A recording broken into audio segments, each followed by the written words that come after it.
Sánchez Cárdenas, doctor, médico, pero también político, fue pasado pretérito miembro del Partido Revolucionario Democrático, hasta donde tengo entendido. ¿Estoy en lo cierto, don Correcto, Álvaro, Francisco? buenos días, es correcto. Ok. Y a el profesor Luis Navas, quien es miembro actualmente desde el año 2021 22. 22 de la Junta Directiva del Canal de Panamá, Cómpralo des- para la lotería. designado por el gobierno del presidente Laurentino Cortizo, y que lo tenemos aquí también porque ha sido un hombre que ha estado a través de muchos años en esas luchas por la soberanía de este país y para que el canal revirtiera a manos panameñas. Gracias a ambos por estar con nosotros esta mañana. Lo primero que quiero preguntarle al señor Navas para despejar esa duda. Por ahí salió un congresista de los Estados Unidos a decir que los miembros de la junta directiva del canal recibían dinero de las empresas chinas o del gobierno de la República Popular China por debajo de la mesa. ¿Eso de dónde salió? ¿Eso es cierto? Es cierto lo que él dice, es decir, es cierto que él expresó eso, pero no es cierto hasta donde tengo entendido. Ahora bien, que muestre la prueba, tan sencillo como eso, porque de otra manera vamos a estar corriendo detrás de cualquiera que le guste lanzar una acusación. Y por lo menos puedes tener la plena y absoluta seguridad que yo no he recibido ninguna canonjía por parte ni del gobierno ni del Partido Comunista, como ahora se le acaba de ocurrir a la actual administración de Trump, que está acusando al Partido Comunista Chino de dirigir los asuntos del canal, y de ningún funcionario extranjero. Ah, si alguien puede probar eso, bueno, están las instancias para hacerlo. Pero tú ten la plena seguridad, usted tenga la plena seguridad, y el país debe asimismo, escuchándome, tener la plena seguridad que este ciudadano oriundo de la ciudad de Colón no ha recibido nada, ni encima ni debajo de la mesa. Bien, eso es importante que se sepa, y viniendo del profesor Luis Navas. Francisco Sánchez Cárdenas, eh, ¿cuál es su visión de todo este tema? Hace unos días leí un tuit suyo que hablaba de, ahora entiendo por qué le quitaron la visa al doctor Ernesto Pérez Valladares. Usted era parte del gobierno, o fue parte del gobierno de Ernesto Pérez Valladares en su momento. Estuvo en el gabinete, en el gobierno, cuando se dieron esas concesiones, o se dio la licitación para los puertos de Balboa y de Cristóbal. Cuénteme un poco por qué usted llega a esa conclusión. Sí, buenos días, Álvaro, buenos días, Rolando y estimado amigo Lucio Navas. Efectivamente, antes de entrar en ese detalle, con respecto a la pregunta que le hiciste a Lucio, yo creo que en esta crisis con los Estados Unidos de Norteamérica, nosotros tenemos que acostumbrarnos y a manejar, a pensar y solucionar las diferentes y múltiples mentiras que se están diciendo de parte del gobierno de los Estados Unidos, eh, y de parte de la misma, los medios informativos en los Estados Unidos. Anteayer me llamó una persona de Estados Unidos para preguntarme si era verdad que lo que había escuchado en un medio, en un estado allá de los Estados Unidos, que tenían pruebas satelitales de prácticas de soldados chinos por el área de Corozal. Hasta esos niveles se está llegando. Eh, Mira, cuando nosotros en el gobierno del doctor Ernesto Pérez Valladares se decidió debido al mal estado en que se encontraba, en que nos fueron devueltos los diferentes puertos aledaños al canal, Balboa y Cristóbal, que eran verdaderamente unos trastos, unos hierros retorcidos y oxidados, que definitivamente lo querían entregar así para que nosotros fracasáramos en el manejo de no solo de los puertos, sino del mismo canal. Entonces decidimos nosotros llevar a la práctica la concesión a empresas privadas para que manejaran estos puertos. Y hicimos reuniones de trabajo en ese sentido múltiples, y ya estábamos por realizar la licitación con empresas japonesas, empresas coreanas, empresas de Hong Kong. Recordar que Hong Kong en ese tiempo no pertenecía a la China popular, era un protectorado, era una colonia, por así decirlo, una colonia inglesa en el Asia, y tenía una empresa poderosa en manejo de puertos, y ya es conocido que tiene más de 53 puertos en el mundo, los cuales ya está administrando, entre esos puertos en los Estados Unidos y puertos en Inglaterra, puertos en diferentes partes de Europa.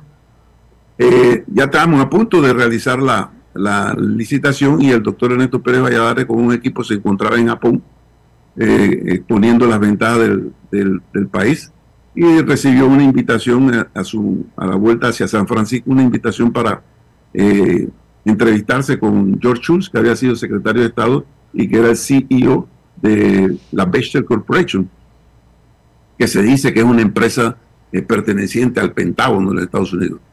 Y el doctor Ernesto Pérez Valladares aceptó la visita, fue a visitarlo, y le dijeron que ellos estaban interesados en lo que no habían mostrado anteriormente interés en participar en las licitaciones que se iban a hacer con respecto a los puertos, y que nos iban a hacer una oferta muy fabulosa, y que hiciéramos lo posible por retrasar lo que ya había sido programado, que era la licitación. Eso se logró hacer. La oferta que habían hecho, claro que esto trajo cierto disgusto en los participantes que ya estaban en carrera, pero se hizo en beneficio del país. Y para nosotros fue una sorpresa. Recuerdo bien ese desayuno en la Presidencia de la República cuando se dieron las ofertas. La oferta de la Bechtel Corporation era de 1.2 millones, si mal no recuerdo, para manejar anualmente, 1.2 millones anualmente para manejar los dos puertos y manejar el ferrocarril.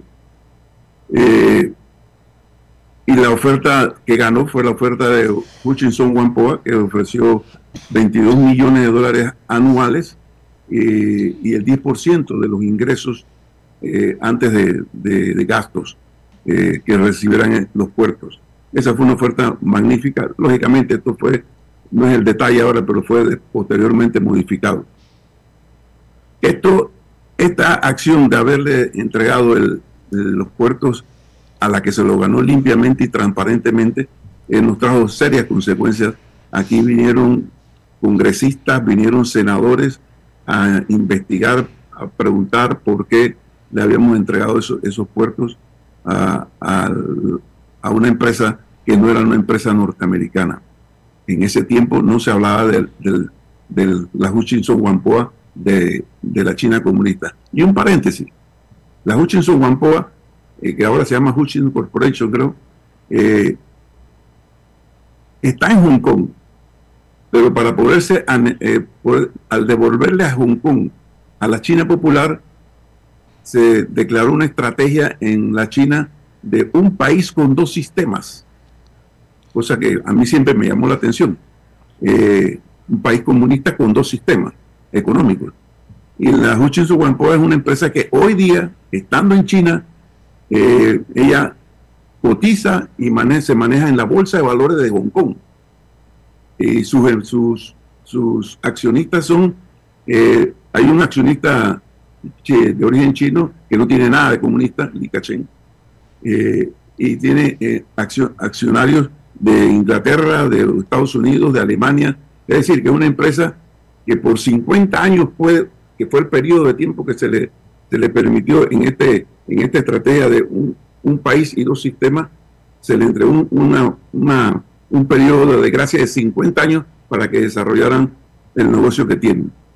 Entonces, vuelvo a repetirte, esto nos trajo una serie de enfrentamientos con congresistas. A mí me tocó atender a un senador de Kansas City, Christopher Dodd,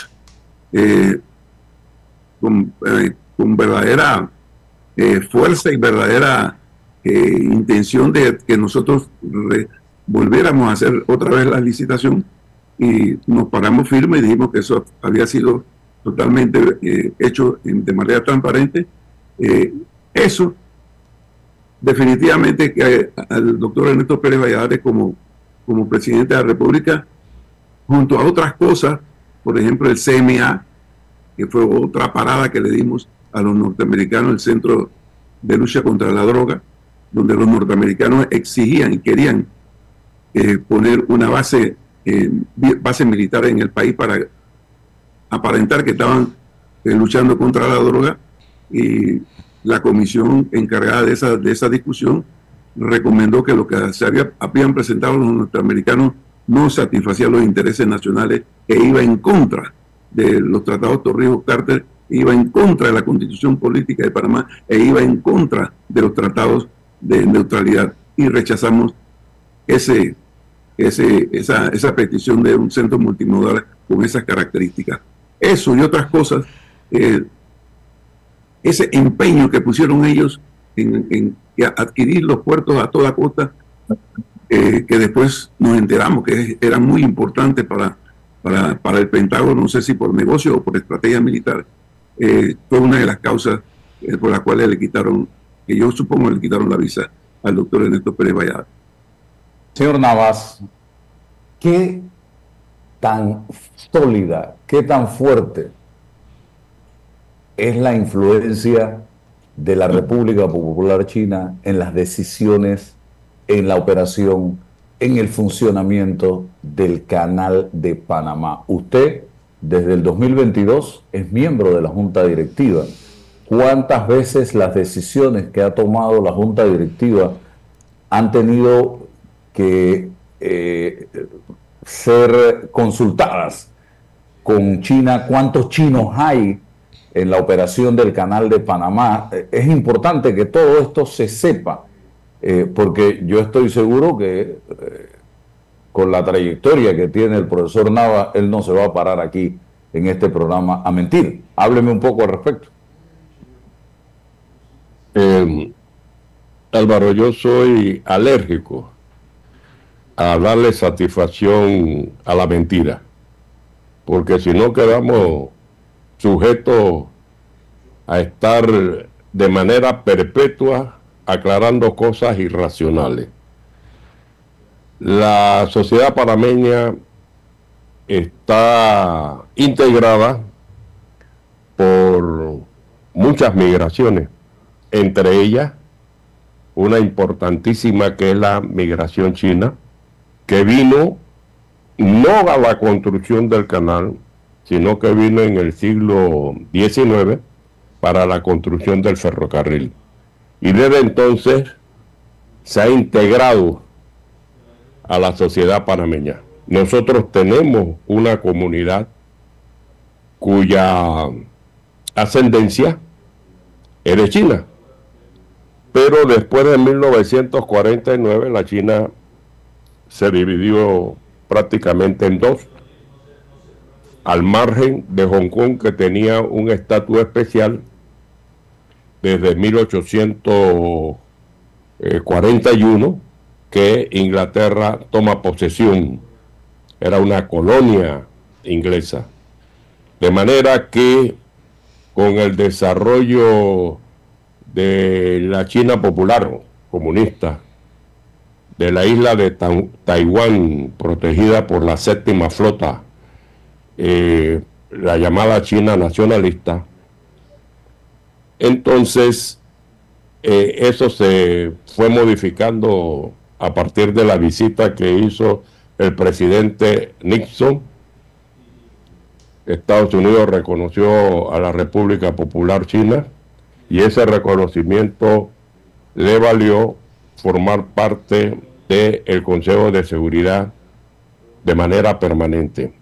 Entonces tenemos una realidad geopolítica que debe ser tomada muy en cuenta, y dado que el Istmo de Panamá juega un extraordinario papel en el desarrollo geopolítico del mundo y somos objeto de la voracidad de potencias políticas, militares y económicas, nosotros debemos ser muy cuidadosos en no comprometernos en cualquier aventura que nos vincule a estas fuerzas hegemónicas, porque ponemos en peligro nuestra propia existencia. Y aprovecho la pregunta para señalar que nuestro escudo en este momento a los embates, a la arremetida de la actual administración del presidente Trump es el Tratado de Neutralidad. Lamentablemente, nos vamos por las ramas y olvidamos lo esencial. Es el conocimiento de ese Tratado de Neutralidad lo que nos va a dar fortaleza. Y te puedo asegurar que muchos de los que opinan sobre la actual coyuntura no se han leído los 8 artículos. Son 8 artículos, 7 sustanciales y uno que es el octavo, el cajonero. Este tratado entrará a regir, en fin, pero son 7 artículos. ¿Y por qué ese tratado? Porque resulta ser que fue el primer tratado que discutió el Senado de los Estados Unidos para darle vida a las negociaciones de 1900 que se firmaron en los 2 tratados el 7 de septiembre de 1977. De los 2 tratados, el primero que ellos entran a discutir es el que tiene connotaciones militares. Anteriormente a eso, es otra cosa que se olvida, hubo 3 proyectos de tratado, junio de 1967, los llamados 3 en 1. Resulta ser que el tratado referente a la neutralidad y defensa del canal, un tratado extenso, nada más tiene un solo artículo referido a la neutralidad. Lo demás es una especie de estatuto para regular la presencia estadounidense en nuestro país. Fíjense lo lamentable de esto. Y el Tratado de Neutralidad Permanente y Funcionamiento del Canal de Panamá, así se llama.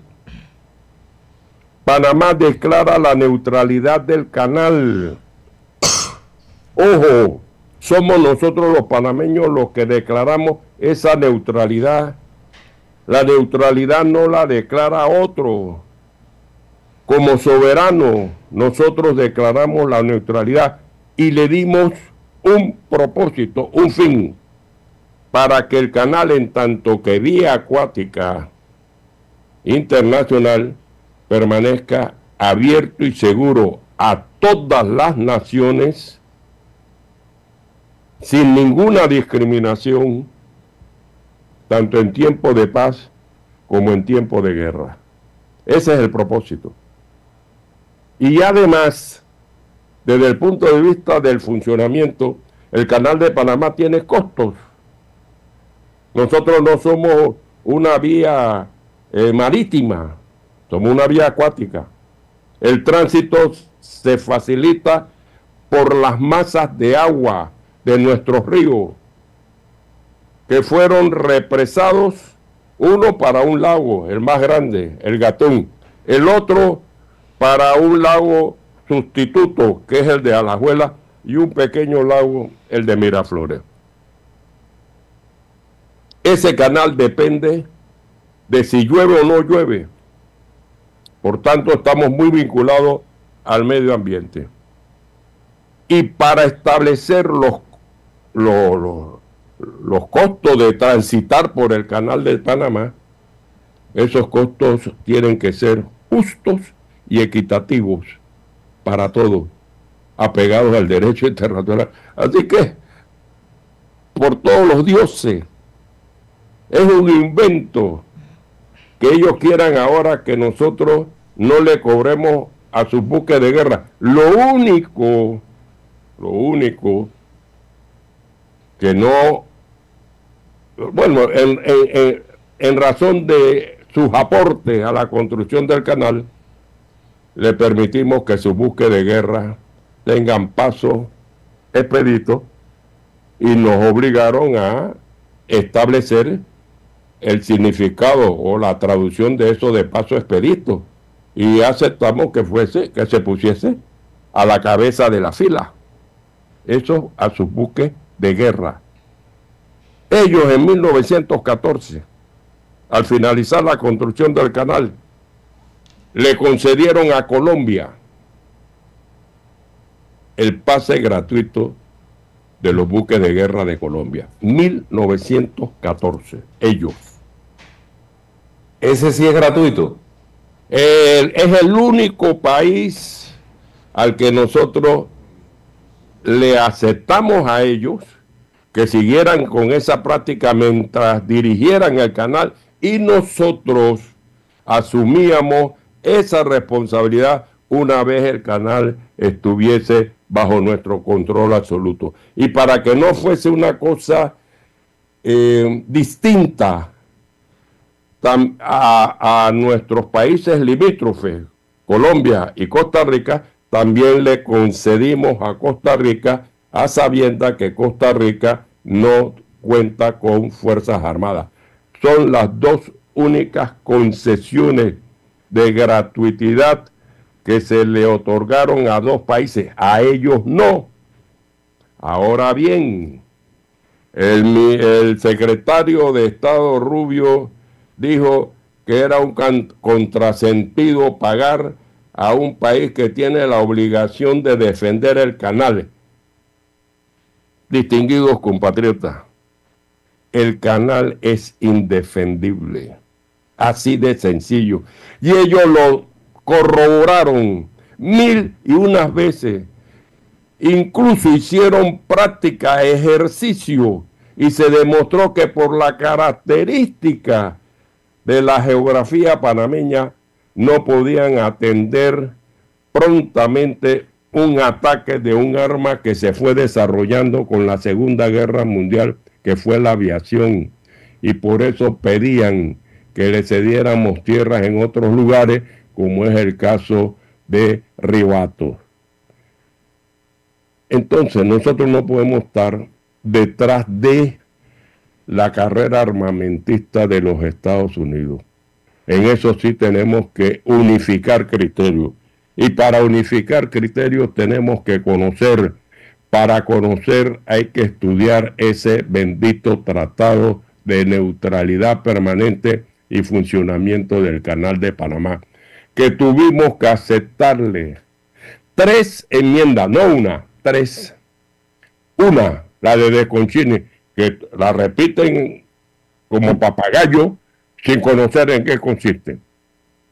Este senador joven del Partido Demócrata trató de de rescatar un derecho que no existe, el derecho de intervención. Y dado que lo planteó y contó con apoyo, nosotros requeríamos 67 votos, 67 senadores, porque si no se descarrilaba y no se aprobaba el tratado. Y fracasaba pues las negociaciones. Y fue el general Torrijos, no otro, el general Torrijos, el que en razón de su oposición logró que el presidente Carter en el segundo tratado obtuviera una enmienda del senador Church, el senador de la mayoría demócrata, que estableció con claridad el respeto al principio de no intervención. Álvaro, ese principio es el aporte de América Latina al derecho internacional. En en 1933, reunido en Montevideo, Uruguay, los países de América Latina establecieron 3 principios fundamentales. 1, el de no intervención. 2, el respeto a la autodeterminación. Y 3, la igualdad de los estados. La igualdad de los estados, bueno, es una proclamación romántica, pero ahí está, pues. Y eso se incorporó a la Carta Constitutiva de las Naciones Unidas y a la Carta Constitutiva de la OEA. Por tanto, que haya por ahí personajes trasnochados que anden hablando del derecho de intervención, hombre, léanse, por favor, las normas internacionales que rigen las relaciones entre los países. Ahora, no hay ninguna ley en el mundo que le impida a un hegemón hacer lo que quiere. Ahí está el ejemplo en Gaza. ¿Qué están planteando en Gaza? Una limpieza étnica. ¿Para qué? Para los bienes raíces, para construir riberas. Miren lo desalmado que es. Entonces con ese personaje tenemos que lidiar. Y la única manera no está detrás de su mentira. La única manera es cohesionarnos. La única manera es salir al frente. Porque tampoco vamos a dejar que la mentira se convierta en verdad.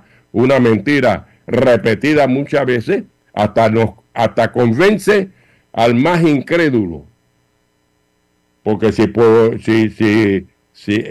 con aquel dicho de que si el río suena porque piedra trae, no.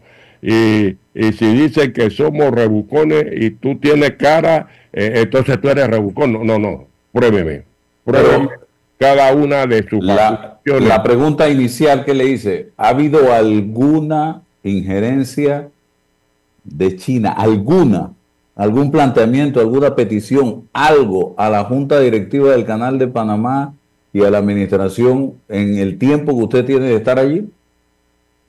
Álvaro, vuelvo y te recito, yo tengo resistencia detrás y está negando. Yo pienso que aquí lo importante no es que si se da, obviamente que no, Álvaro, no, los profesionales que dirigen el canal son profesionales con mucha dignidad y no van a recibir órdenes de cualquier pelafustán. No. La operación del Canal de Panamá es una operación seria y compleja. Y no ahora, sino desde que nosotros ocupamos la dirección absoluta del canal, tuvimos que prepararnos. Ahora, en la ACP hay trabajadores, empleados, funcionarios de descendencia china. ¿Y qué vamos a hacer? ¿Ocultarlo? ¿A prohibir su participación en la sociedad panameña? Eso es inconcebible. Es más, eso que está tratando de hacer Trump allá en Estados Unidos, de negarle el derecho a lo que se conoce como el jus soli, es decir, si usted nace en determinado territorio, usted se le debe respetar su ciudadanía, su nacionalidad. Bueno, aquí en este país se la tratamos de condicionar primero y negar después. Una de las reformas constitucionales que sufrió la Constitución panameña fue en el 28. Le condicionamos el reconocimiento a la nacionalidad y a la ciudadanía a los hijos de descendientes afroantillanos cuyo idioma original no fuera el castellano. 1928. Bien. Y en 1941 fue lo más terrible. Le negamos categóricamente ese derecho. Y la última constitución, la que tenemos, la del 72, no hace alusión al origen de los padres. Si usted nació aquí, a usted se le tiene que reconocer la nacionalidad. Usted no es chino-panameño, usted es panameño, punto. Chino será tu abuelo, pero usted es panameño y como tal tiene derecho y por supuesto obligaciones. No vayamos ni debemos convertirnos ahora en negación de nuestra propia historia. Indudablemente, indudablemente. Y digo, aquí en Panamá nosotros tenemos una larga tradición de convivencia con la comunidad china, pero también lo tiene Estados Unidos. Nada más hay que ir a San Francisco, hay que ir a Nueva York, y ahí veremos colonias muy populosas de chinos, y se han integrado no solamente a la cultura norteamericana, sino también han mantenido la propia a lo largo de décadas y décadas de coexistencia. Y esto me lleva a una pregunta sobre el tema que viene usted desarrollando. Y quiero preguntársela al doctor Cárdenas, porque esto atañe más bien a el ejercicio de la política. Yo quisiera conocer la opinión que tiene el doctor Sánchez Cárdenas sobre el tema del manejo que ha tenido Panamá o los panameños o el gobierno sobre esta crisis que ha sido artificialmente creada por Estados Unidos, porque nada de lo que dicen es cierto. Que están los chinos, que los chinos están controlando el canal, que el canal está bajo peligro, en fin. Y yo concuerdo con lo que dice el profesor Navas, porque yo recuerdo que cuando estaban los norteamericanos aquí, uno de los principios básicos que se manejó y de doctrina que se manejó sobre el canal de Panamá era que, a pesar de toda la presencia de soldados norteamericanos en Panamá, con todas sus bases, ellos simplemente decían, es indefendible. Eso fue una doctrina, y por eso es que yo me pregunto, ¿cuál es, desde el punto de vista político, comunicacional, cuál cree usted que debe ser el paso que debe dar este gobierno para enfrentar esta cantidad de mentiras que se vienen repitiendo, no solamente a nivel internacional, sino localmente en Estados Unidos? Muchas gracias, Rolando. Gracias al profesor Nava por semejante docencia que nos dio hace poco. ¿Quién es Trump? ¿De dónde viene este señor? Trump es producto de una familia de origen alemán, su padre, su abuelo, y su madre, que era escocesa. Ellos son el producto de inmigrantes que llegaron a los Estados Unidos en busca del sueño americano. ¿Cuál era el entorno social, cultural de esa familia? Son familias altamente conservadoras que creen en la supremacía de todo tipo. No vamos a entrar en el detalle. Y han desarrollado en los Estados Unidos una especie de patriotismo y nacionalismo, el cual este señor ha heredado. Él fue criado en ese entorno. Su padre le puso como tutor a los ultraconservadores del sur de los Estados Unidos. Este es un señor que cree realmente en que los Estados Unidos tiene el designio celestial de gobernar el mundo. Este señor, es más, en una intervención que lo escuché hace poco, dice que el disparo que le hicieron en una concentración política en la última contienda electoral no le dio, porque Dios lo protegió, porque él tiene una misión en este mundo. Lo escuché de sus propias palabras, no estoy inventando, de sus propias palabras. Entonces, este señor está en un país donde se tiene el concepto de que el canal construido por ellos es de ellos. Ganamos es la aprobación de esos tratados por un voto, lo cual quiere decir que teníamos muchos votos en contra. una sociedad norteamericana cuya educación universitaria es bastante buena y hasta excelente en muchos estados, pero donde la educación básica de los high school es altamente deficiente. Es altamente deficiente, donde no hay ningún tipo de cultura básica de una población, sobre todo en el centro de los Estados Unidos, ese centro rural de los Estados Unidos. Y ahí es donde tiene él la gran masa de votantes. Y ahí es donde está insertado ese aspecto de que el canal es panameño, el canal es de los norteamericanos, y hay que recuperarlo. No que vamos a negociar, hay que recuperarlo. Y para eso está empleando él lo lógico ante un gran poder que tiene, el tremendo poder mediático que tiene los Estados Unidos. Mira, yo recuerdo cuando yo era ministro de Salud en el gobierno de Del Valle, de la dictadura, que yo llegué a un congreso sobre el SIDA en Londres.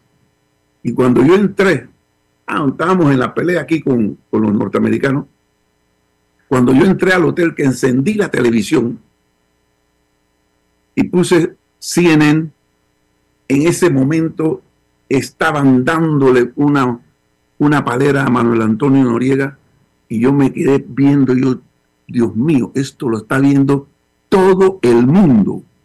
La bolita del mundo, amén, está viendo esta situación. Eso está sucediendo en gran parte actualmente.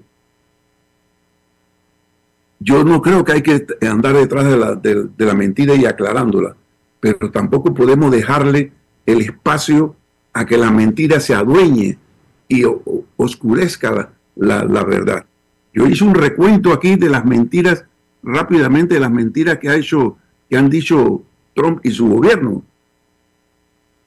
Que si son 38,000 norteamericanos que murieron, que si hay soldados chinos en el canal haciendo práctica, que si le cobramos más peaje a los barcos norteamericanos. Ha dicho de todo clase.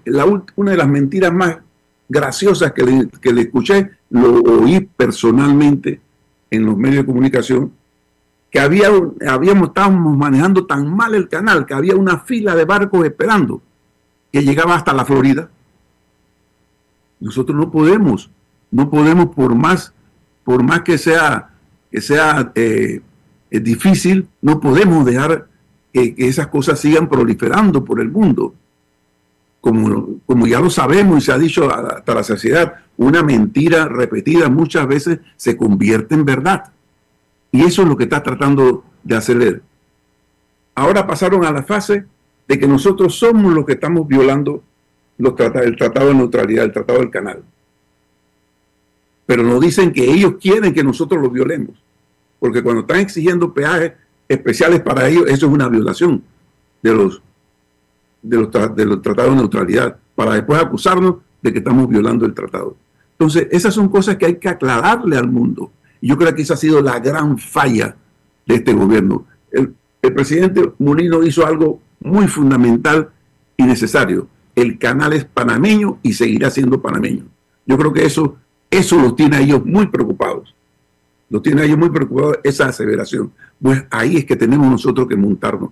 Y en base a eso, salir al mundo a decir nuestra realidad, a aclarar las inexactitudes, por no llamarlo mentiras diplomáticamente, al mundo.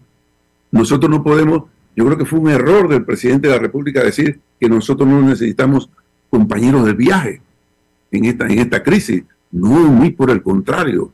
Nosotros necesitamos muchos compañeros de viaje. Nosotros somos un país chico, de la cadena de los deseos políticos hegemonistas, expansionistas de Trump. De esa cadena nosotros somos el eslabón más pequeño, más débil. Se ha metido con Groenlandia, eso es Dinamarca. Dinamarca es Europa. Se ha metido con México. México es un país que hay que respetar políticamente y con las diferentes fuerzas que tiene. Se ha metido con nosotros. quiere adueñarse de Gaza. Quiere, entonces, pero bueno, Gaza son los palestinos, son guerreros, esos van a luchar por su país. Nosotros no. Nosotros no tenemos un ejército, nosotros no tenemos una cultura de lucha, nosotros sí tenemos una cultura de debatir, de llegar a acuerdos. Esa es nuestra especialidad y eso es lo que nosotros debemos desarrollar. No debemos buscar llevar a cabo una política internacional de enfrentarnos a los Estados Unidos, sino de aclarar y decir las cosas como son. El mundo nos apoya. El mundo nos apoyó con los tratados Torrijos-Carter. Nosotros le debemos un respeto a ese mundo. Debemos un respeto porque, como se dice, la mentira dicha muchas veces se convierte en realidad. Esa gente que nos apoyó estará pensando, oye, de verdad que esto los apoyamos y lo han metido los chinos en el canal. Y eso, yo creo que ese ha sido el error fundamental de este gobierno. Claro que esta situación nos toma en una situación general muy compleja, muy difícil, ¿verdad? Políticamente tenemos un gobierno con muy poco respaldo popular, llegó al poder con poco respaldo popular, no tiene una base de sustentación política, está huérfano del apoyo de la Asamblea, tenemos una economía, hemos perdido prácticamente el grado de calificación, tenemos una deuda externa enorme. Estas acciones de Trump nos entorpecen más el desarrollo económico, ¿verdad? Tengo un amigo que está vendiendo una casa en el área revertida, se la iban a comprar y de repente el comprador dice, no, yo tengo que esperar a ver qué va a pasar con este territorio. Entonces, todas esas cosas nosotros tenemos que enfrentarlas, no vuelvo a repetir, no de una manera violenta, nosotros no tenemos ninguna oportunidad de enfrentarnos violentamente a los Estados Unidos, pero sí tenemos el coraje, tenemos la experiencia y tenemos la dignidad como país para enfrentarnos y lograr otra vez solventar esta crisis que nadie se esperó. Esto no estaba en el panorama de nadie. Yo sí lo dije a mis amistades y a muchos amigos que apoyaban la candidatura de Trump en las discusiones que teníamos, y a familiares también, les dije, yo espero que cuando Trump gane en noviembre no se acuerde del Canal de Panamá. Y que sí se ha acordado. Se ha acordado en Está obsesionado. Está obsesionado con el Canal de Panamá. Entonces, yo sí creo, Rolando, que ha habido un error garrafal del gobierno, ha habido un error garrafal de las autoridades. No han solidificado, no han fundamentado, no han cimentado una unidad nacional. Cuando usted hace esas conferencias los jueves y usted ataca como se atacó a los miembros de los medios de comunicación, cuando usted ataca a otros panameños en esa conferencia, cuando ahí debería ser buscar la unidad, entonces usted está accionando en contra de esa unidad. Y si nosotros nos vemos el grado de decepción que existe en el pueblo panameño con respecto a cómo se han manejado los diferentes gobiernos, lógicamente, por eso que te encuentras mucha gente que dice, bueno, que vengan los gringos y se cojan el canal nuevamente. Esas son cosas muy peligrosas, que un gobierno tiene que desarrollar la estrategia nacional, internacional, la estrategia económica interna, la estrategia económica hacia afuera, todo lo necesario para buscar la unidad tanto nacional como internacional hacia Panamá.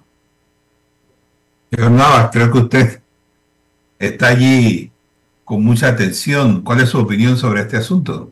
Y adicional, profesor Navas, ¿cómo describiría usted la personalidad de un hombre como Donald Trump? Y le pregunto porque yo conversé la semana pasada con el señor Zoilo Martínez, periodista español, está viviendo en Asturias, fue un gran amigo del general Omar Torrijos Herrera, lo acompañó, fue compañero de viaje, que es la palabra que está de moda ahora, en muchas de ese periplo que realizó por el mundo, buscando aliados.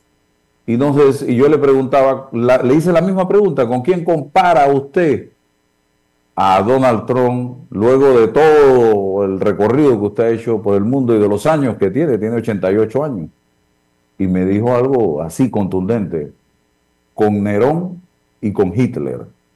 Le dejo la palabra a usted, profesor Navas. En verdad, este personaje que ya ha pasado por varios análisis psicológicos y psiquiátricos, tanto a lo interno de los Estados Unidos como en el mundo, coinciden en que nos encontramos ante un hombre que miente compulsivamente. Mitómano. Sí, a él no le interesa la verdad. Y esa manera de mentir lo utiliza como un método para intimidar y desde luego lograr algunas ganancias, algunos beneficios. Así que ante eso nosotros no podemos ahora organizar un tratamiento ni psicológico y mucho menos psiquiátrico. En los próximos 2 años tenemos que lidiar con esa acción compulsiva, porque lo seguirá haciendo. Además, no olvidemos que la justicia de los Estados Unidos lo condenó. Esto no, que no se nos olvide. Y ello le da un carácter muy especial a las relaciones con él. Y por el otro lado, también hay algunos aspectos personales. Él dio una concesión, una franquicia para que aquí un edificio llevara su nombre. Y eso fracasó.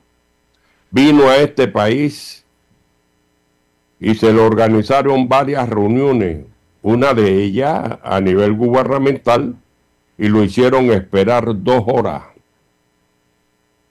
Lo obligaron a hacer antesala, cosa que él, eso no lo ha perdonado. Entonces hay de todo. Pero usted, ante eso, tiene que fortalecer aquellos aspectos indispensables, entre ellos, no dejar caer el amor propio.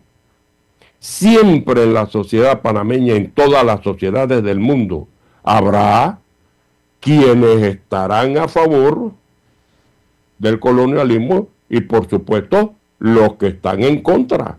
Eso es inevitable. De los 12 apóstoles, no olvidemos que uno dudó, ver para creer, y el otro traicionó. Entonces, ¿quiénes son los que dudan y quiénes son los que están dispuestos a traicionar? El 2 de enero de 1964, ante esos hechos brutales, un grupo de empresarios panameños lo que deseaban era organizar rápidamente los carnavales.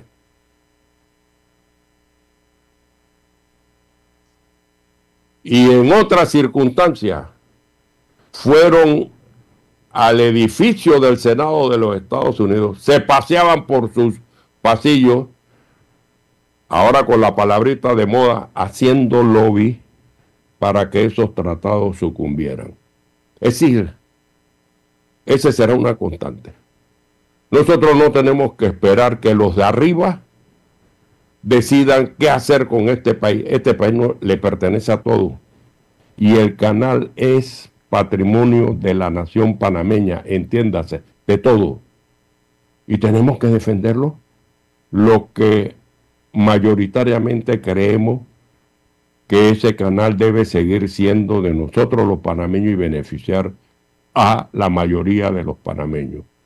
Eso no quita que luchemos contra la corrupción, porque hubo corrupción. Hay corrupción. Lo de los puertos, ¿Por qué hemos llegado a este nivel con los dos puertos más importantes del país? Puertos que perdimos mediante una enmienda en 1904 para que nos aprobaran el tratado de la construcción del canal. Los senadores de los Estados Unidos nos quitaron nuestros dos puertos. Y usted sabe quiénes protestaron. No fueron los trabajadores, en aquel entonces no existía el Suntra. No fueron los universitarios porque en aquel entonces no teníamos universidad. Fueron los comerciantes. Váyase a la Cámara de Comercio y verifique si hay un cuadro, si está metido en un cuadro las reclamaciones que hicieron los de la Asociación de Comerciantes, hoy Cámara de Comercio. No lo conocen. No saben que eso existió. Y esa protesta dio lugar al que el presidente Roosevelt mandara a Panamá a su secretario de guerra, William Taft, a resolver lo que él creó mediante una orden ejecutiva. Nos devuelven los puertos.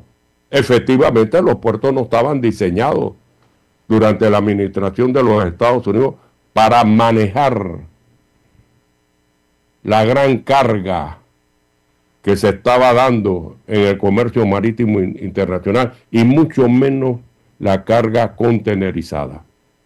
Pásense por los dos puertos para que ustedes vean la necesidad de espacio que tienen.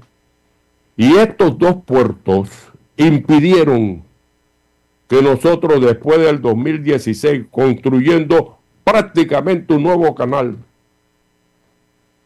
nos viéramos favorecidos con un desarrollo portuario que permitiera aprovechar al máximo la explotación de nuestra posición geográfica. Miren el daño que han ocasionado. ¿Y por qué? Tenemos todo derecho a sospechar que hubo transacciones no tan santas. Por eso yo estoy de acuerdo con la auditoría forense.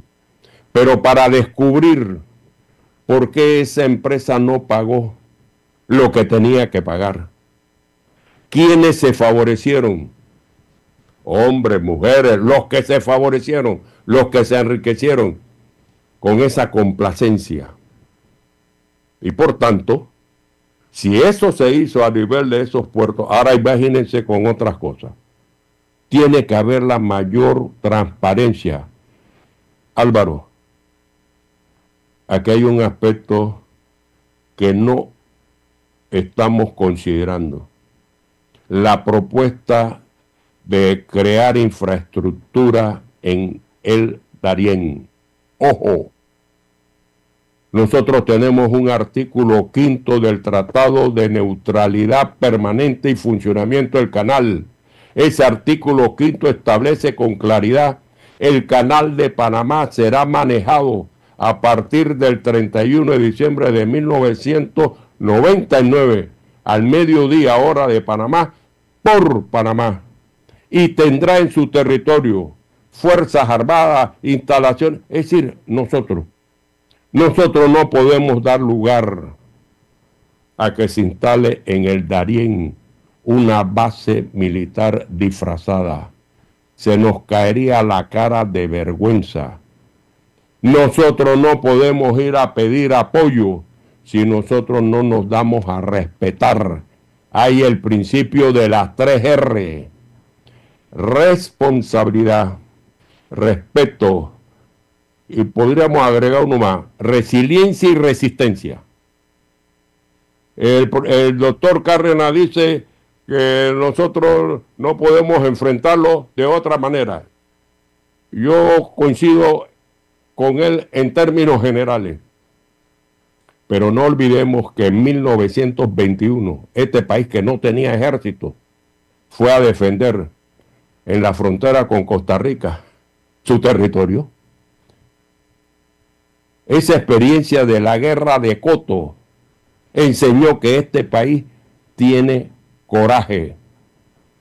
Y Torrijos le decía a Carter en abril de 1978, ya casi finalizando la aprobación del segundo tratado, que él entendía las dificultades que había en las negociaciones, pero la única manera de vencerlo era con el coraje de la verdad.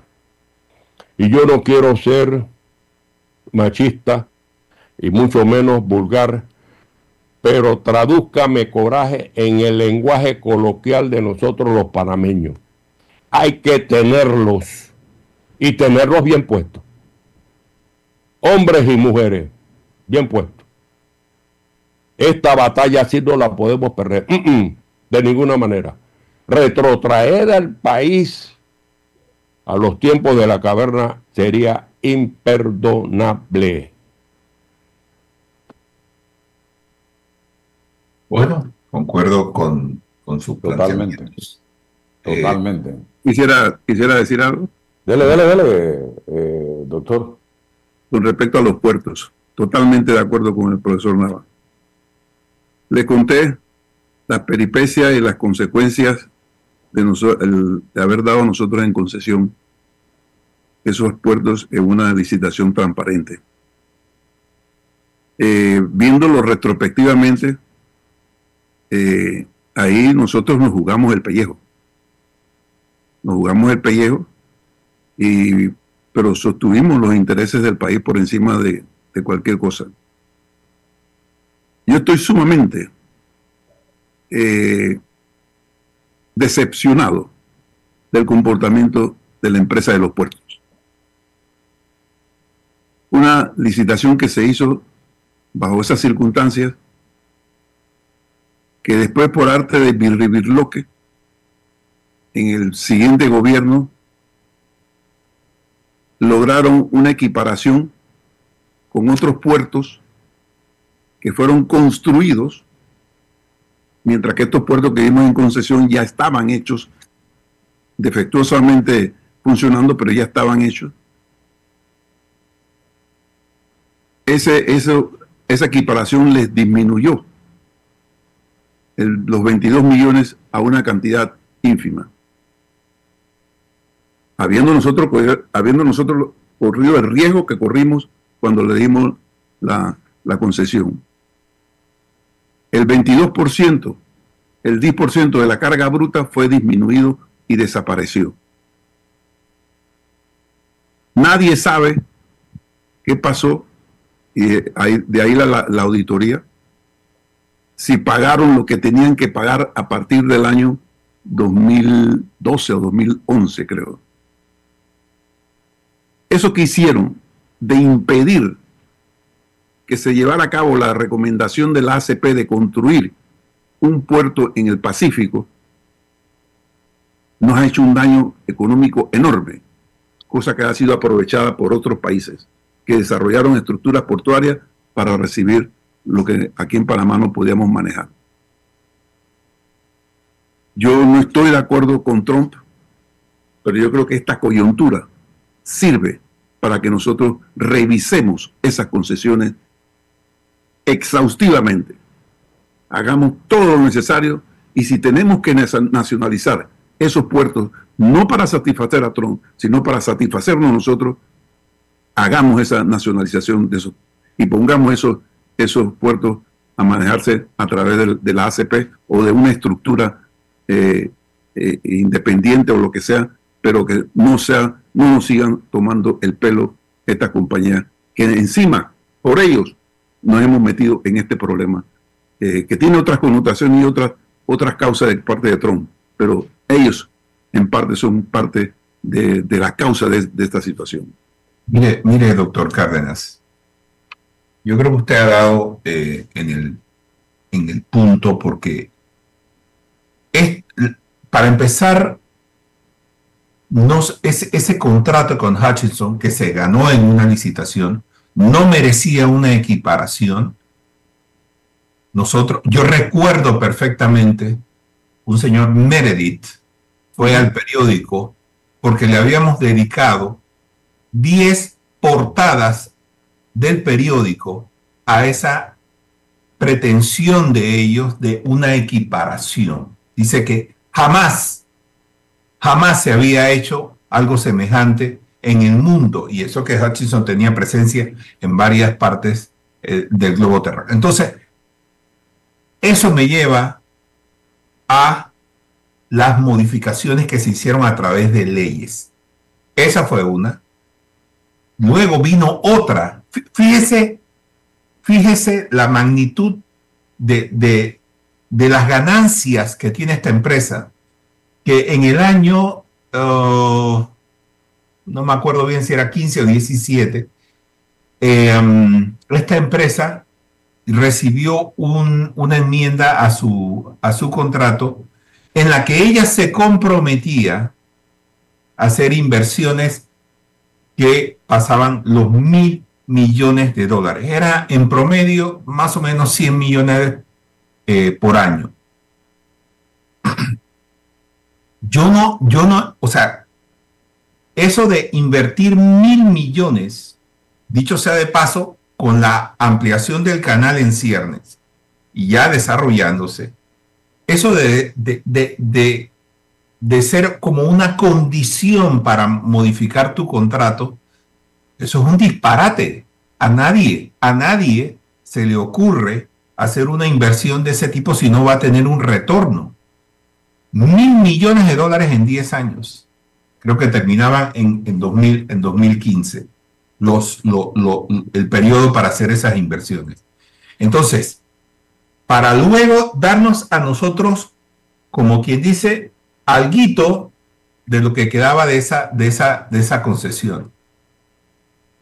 Yo me preocupa en todo esto una cosa, señor Sánchez Cárdenas, y es que el contralor que teníamos en el pasado hizo una auditoría y ahora llega este nuevo con otra auditoría en la que probablemente encuentre cosas, no lo sé, cosas irregulares tal vez. Entonces, Panamá va a tener 2 auditorías. Una que dice que está perfecta, que por esa razón había que permitirle seguir operando los 2 puertos, y otra que probablemente diga aquí hay irregularidades.